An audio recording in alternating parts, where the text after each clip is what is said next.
What's up, everybody? Welcome back to Remember the Game. It is my retro gaming podcast where every week a buddy of mine and I sit down and we geek out about the games we played back in the day. My name is Adam Blank. Thank you so much for listening to the show. And this week it is episode 260. And I'm knocking not only another game off the backlog from hell, but also slowly catching up on the Patreon poll winners that are lined up in the queue, and we are talking Turok Dinosaur Hunter this week.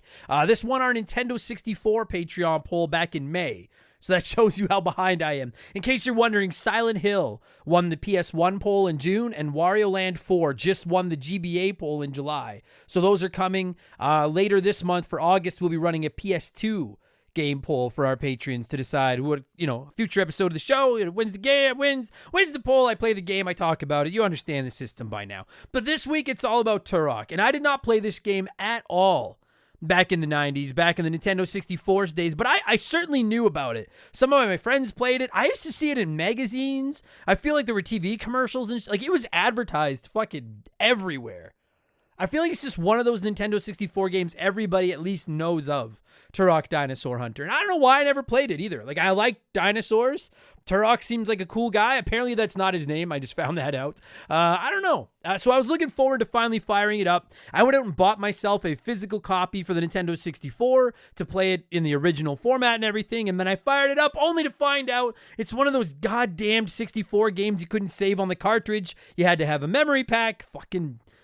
Ooh, I hate Nintendo 64 memory packs. I do not have a Nintendo 64 memory pack, so I decided to just pick up the remaster of Turok on my Xbox Series X, which is where I played most of it, but I did fire up the 64 version just to see how it looked and how it controlled back in the day and everything, and I have a lot to say about this game. I feel like this episode really felt like an old episode of Remember the Game. And what I mean by that is, we're 260 episodes in, and I've talked about this. The simple fact is we are slowly running out of games that I played like crazy as a child that I could just talk about without replaying it. So more and more episodes lately are me trying games for the first time and talking about them, which by and large people seem to be okay with, which is a good thing because that's kind of my only fucking choice.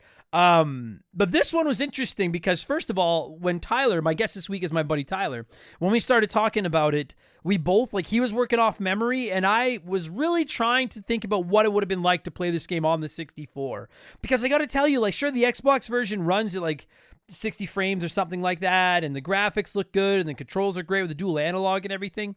But despite all that, I actually think I was having more fun playing it on the Nintendo 64. It just feels, for better and for worse, it just feels like a Nintendo 64 game.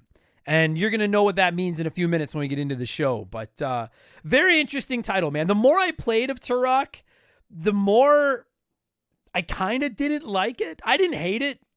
I don't think it's a bad game, but there's some aspects of it that keep it off my favorite Nintendo 64 games list. It starts out awesome, but then fighting the same enemies over and over and going through these massive levels, just looking for keys. I don't know. It's fucking tough as shit too.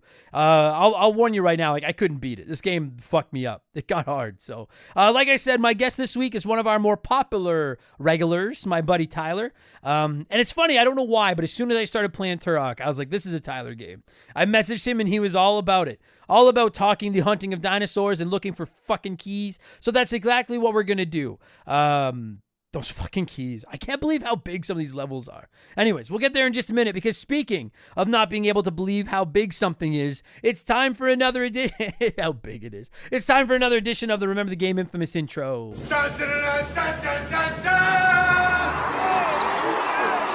If you're new to the podcast, welcome aboard. Consider this your warning. Our intros are about a half hour long, but they're fun.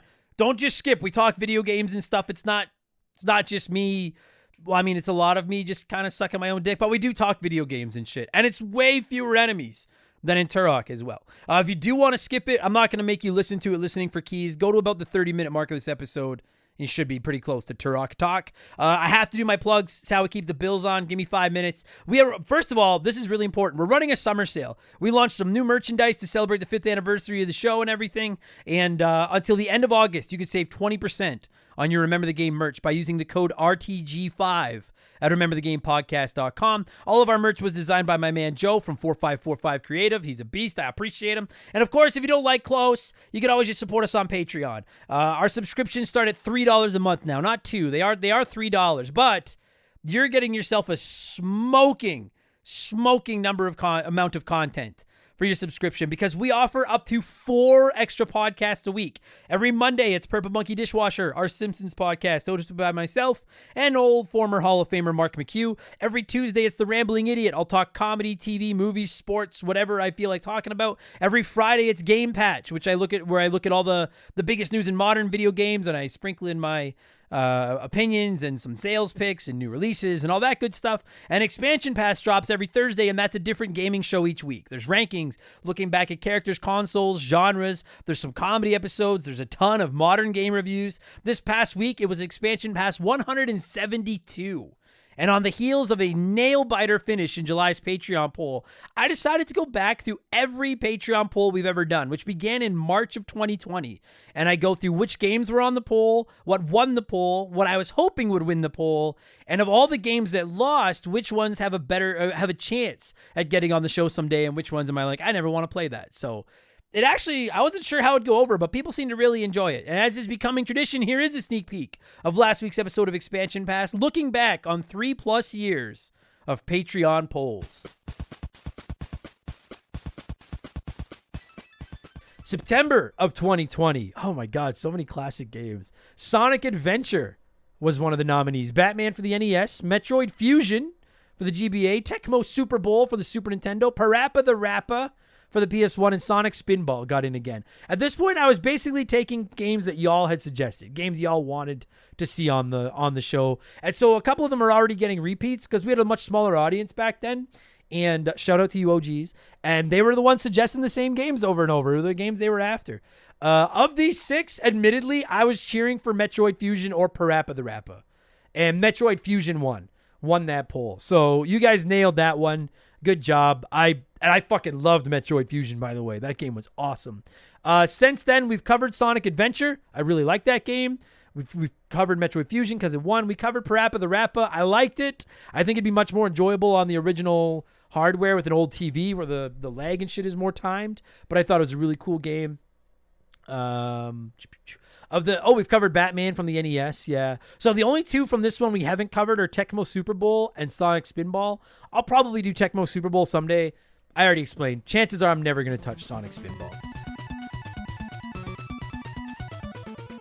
So that's now available in our archives. And this week it's Expansion Pass 173. And I'm going to go with a topic that's been asked for months now. I'm a pretty big Mega Man fan, as I'm sure most of you know. And so this week I'm going to attempt to rank every Robot Master from Mega Man 1 through 11, from my least favorite to my favorite. If my math is right, that's 8 Robot Masters for 10 games and then 6 in Mega Man 1, which makes 86. So if you're a Mega Man fan, that should be a really fun episode. Again, subscriptions start at $3 a month to get new podcasts every week, instant access to literally hundreds of archived ad-free bonus podcasts, plus access to our Remember the Game Discord, the chance to vote in our Patreon poll every month, the ability to submit comments to be read on our shows. You can DM with me, and you even get a shout-out and get to hear me mispronounce your name like I'm about to do to most of these people. A huge thank you to our newest Patriots: Goatmeal, Matthew Boyce, Nick Finnegan, Rowers, Finch, Jonathan Silva, Ryan O'Malley 13, Illusions,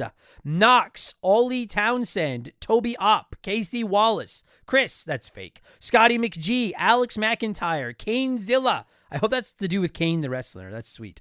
N0 of Man Not Machine, Ida Hoju. Outstanding. Tyler Getting Young, Herbert Powell, who I will now only refer to as Unky Herb.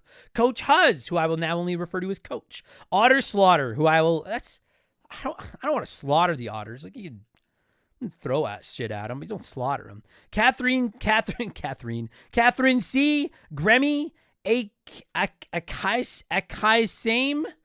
Fuck that one up. T. Jader, Schnitzel, Kenny Wilson, Matticus Mars, and Daniel Guzoro. I'm sure I fucked a lot of those up. But thank you so much for the support and welcome to Remember the Game Industries, patreon.com/Remember the Game. And to wrap up the sales pitch, don't forget 5% of our income is getting donated to the Stollery Children's Hospital as part of my 24-hour stream. And we offer annual subscriptions at all tiers that will save you your 12th month fees. And finally, you can find me on Twitch at twitch.tv/Remember the Game. Whenever I feel like getting on there, come by and say hi. It's good times. That's enough blowing myself. Let's blow some of you by blowing in some cartridges. It is our opening segment on the show. I read a few comments and questions from our Patreons, usually gaming related, but not always. And we call this segment Blowing in the Cartridge. He blows all right. He blows big time. That's it, honey. Get into the spirit.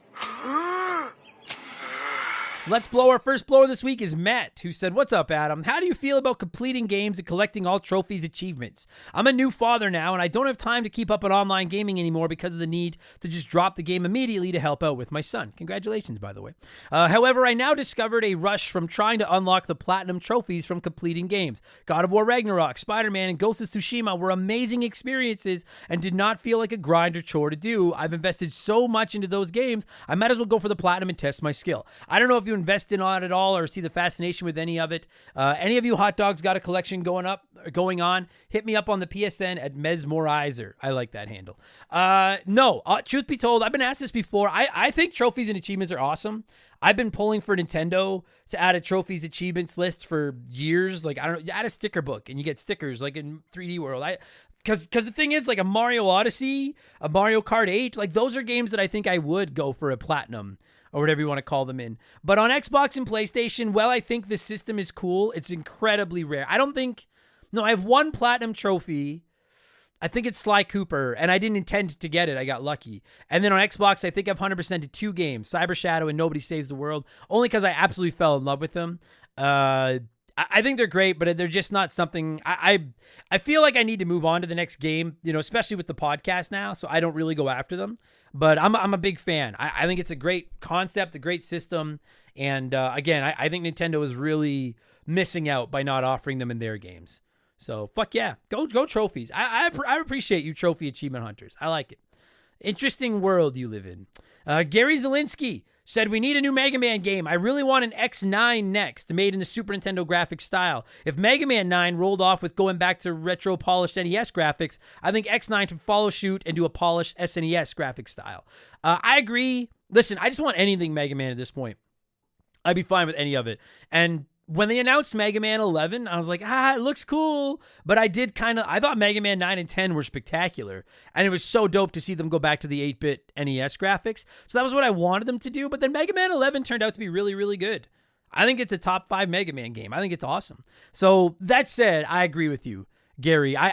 If I could pick anything for the next Mega Man project, it would either be like a brand new Metroidvania, huge fucking awesome 2D side-scrolling game, or it would be X9 and it would be just like a classic Mega Man game, but in that Super Nintendo art style. Or maybe I do Mega Man Generations or something and have old school Mega Man and Mega Man X like communicating from the past to the future, fighting like fucking, wow, my God. How sick would that be? Oh my God, that'd be so awesome. They could maybe like travel through time and maybe Mega Man X goes back to like the original Mega Man series and fights like Cutman and stuff. And Mega Man ends up in the future and has to fight some of the Mavericks. That'd be that's what I want. That'd be sick. But I agree. I'd be fine with just X9 in Super Nintendo graphics. Just something, Mega Man, please. Please, something. JD Roberts said, "Hey, Adam, what NES games that you haven't played yet do you most want to play for the podcast?" There's a few, but like of games that I've never played, I think Kid Icarus is number one. That's probably the biggest hole in my NES resume. Like there's lots of NES games I'd still like to get to. But I think Kid Icarus is honestly, I've always felt ActRaiser is the biggest hole in my Super Nintendo resume, and Kid Icarus is probably my biggest hole in my NES resume. Now that I've played Metroid on the NES, it's probably Kid Icarus.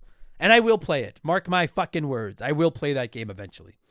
Mike Klesmith, I hope I said that right. Mike Klesmith said, "Hey, Adam, the fantasy football season is rapidly approaching. What is the name of your fantasy football team this year?" I have 2. I'm actually playing with a bunch of the listeners in our Discord. I'm in 2 leagues over there. And in both leagues, my team's name is the Hoju's Heroes. Because I always name my character in game Hoju. So it's Hoju's Heroes, and then my avatar is Homer when he was coaching Bart's Pee Wee football team. Good. Oh, I love that episode. Flanders. Van Koenig said, Dear Adam, just wondering what it would take for you to play Kingdom Hearts. I understand your logic behind not playing it. Personally, I love the game, but I know there's a very toxic fan base that will not stand for you or anyone insulting Kingdom Hearts. Just so you know, if you ever do review it, I am open to good and bad criticism and would love to hear your thoughts on it.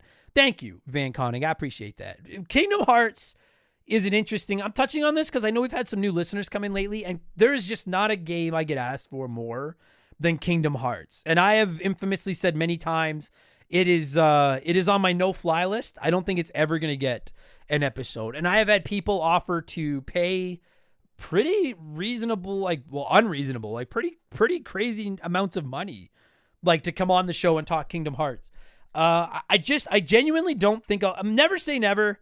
Maybe there's a chance someday down the road, but I'm leaning toward just never covering it because I don't see anything good coming from that episode. I appreciate what you're saying, that you're open to good or bad criticism. Not everybody is. And I've learned that over 5 years of doing this show. And there's been a couple of games that I didn't really want to play, and then I played them for the show. I didn't like them, and then everybody got mad at me for not liking them. And I don't love JRPGs, and I don't love Disney, and I don't see anything about Kingdom Hearts that's going to change my mind on either of those. And I just don't think anything good comes from me playing a game I have no interest in and then reviewing it and telling everybody why I didn't like it just to be poo-pooed on by people who are like, I love Kingdom Hearts and you're an ass. So instead of doing that, I'm like, I'm just going to, y'all stay over there and play your Kingdom Hearts and I'll stay over here and play my Tetris. And we're just going to stay out of each other's way. So, yeah. Truth be told, Van Koenig, I don't, never say never, but as of this moment, as of August 8th, 2023, I don't think there's anything that anyone could do to get me to play and review Kingdom Hearts. I don't want to get in an argument with all the Kingdom Hearts fans, so I'm just going to stay, I don't want to kick the hornet's nest. So I'll just stay away from the hornets altogether and go over here and play with these badgers instead. Where was he? Just Car Pranks said, Hey Adam, I'm curious why you didn't and don't watch movies that much. Because I'm the same way. I always get the what you haven't seen, insert movie here all the time. What is it that drove us to games instead of movies? For me, I would say being able to control the narrative was a much more engaging experience for me. As a kid, I'd be bored most of the time with movies and would hardly participate in family movie time. Also, my competitive nature would kick in and I would just much rather crush a high score or power through a difficult area in a game. Having the controls at my fingertips and showcasing/exercising my skills was always more appealing than watching movies. I don't know why I don't watch. For what it's worth, if you listen to The Rambling Idiot, I've been reviewing movies left and right, and I've really been I'm really finally watching movies that I missed as a kid. But yeah, I get shit all the time. Until the last 3 years, I'd never seen anything Terminator, anything Predator, anything Alien. I'd never seen any of the Star Wars movies. I'm slowly catching up and watching movies and actually quite enjoying it. As far as your question, I don't know. I think it's just when I was a kid, my folks weren't really into movies either. They weren't really big TV people. They weren't gamers. They weren't gamers, but they weren't really movie folk either. They were just, my dad was really outdoorsy. My mom was pretty creative. She liked to paint and stuff. And I don't know. I just grew up in a house where nobody was really all that. I had movies I watched over and over, like Ghostbusters and Ninja Turtles and stuff. But I don't know. I was raised in a house where movies just didn't really matter. So I will say though, it's been nice. I feel like I sat on this treasure trove of art for 37, 38 years. And now as I'm coming up on 40, I'm catching up on all these movies from the 70s, 80s, and 90s that I missed. And I'm fucking loving it. So I feel like it paid off. It was worth it. But I think that's all it come down to. I just was raised in a house where nobody really watched movies. So yeah, because I get yelled at all the time. It's crazy. People act like you've shit on their mom's head when you tell them you haven't seen a movie they like. It's fucking wild. But I feel that way when someone's like, I never played Super Mario World. I just want to smack them in the face. So I get it. Austin Wright said, Hey, Adam, been listening for about a year, but a newer Patreon subscriber. Thank you.